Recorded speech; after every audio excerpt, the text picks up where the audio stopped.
You ask Tiger to solve. This deals with linear equations with one unknown. The final result is x equals -7. Let's solve it step by step. Group all x terms on the left side of the equation.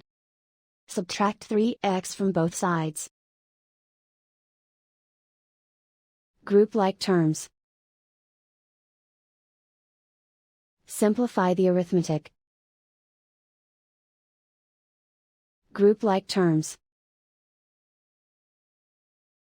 Simplify the arithmetic.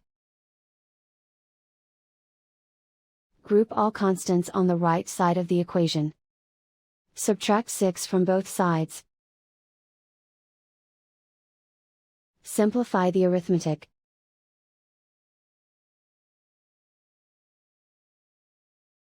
Isolate the x.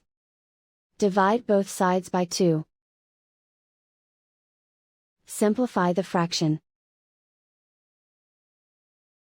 Find the greatest common factor of the numerator and denominator. Factor out and cancel the greatest common factor. And so the final result is x equals -7.